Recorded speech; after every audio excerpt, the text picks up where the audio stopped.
अशी घटना आपल्या भारताच्या इतिहासामध्ये पहिल्यांदा जे टुरिस्ट आहेत जे जम्मू काश्मीरमध्ये गेले होते पहलगाम येथे त्यांच्यावरती अत्यंत असा भ्याड हल्ला पाकिस्तान पुरस्कृत दहशतवाद्यांनी केला। यामध्ये 26 पेक्षा जास्त पर्यटक हे मृत्युमुखी पडले। त्यातील 5 पर्यटक हे आपल्या पुण्यातील होते। तुम्ही कोणत्या जातीचे आहात, कोणत्या धर्माचे आहात, मुस्लिम सांगितल्यावरती अक्षरशः पॅन्ट काढून पाहिलं की तो हिंदू आहे का मुस्लिम आहे आणि चुनके ज्याला म्हणतो आपण निवडून माणसं आपली मारली। एक कपल होतं जे नुकतंच त्यांचं लग्न झालं होतं, ते तिथं त्या ठिकाणी काश्मीरला गेले होते। त्यांची सुद्धा त्या ठिकाणी त्यातल्या पुरुषाची हत्या करण्यात आली।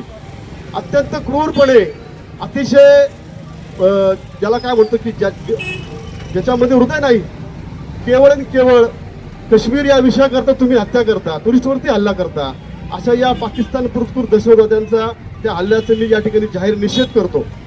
आणि मी आपल्या भारत सरकारला मागणी करतो की या दहशतवाद्यांना 7 पिढ्या दहशतवाद्यांच्या लक्षात राहतील अशा पद्धतीची कारवाई त्यांच्यावर झाली पाहिजे, अशी मागणी मी आज आपल्या या आंदोलनाच्या माध्यमातून आपल्या सरकारकडे करतो आणि पुन्हा एकदा या भ्याड हल्ल्याचा जाहीर निषेध करतो।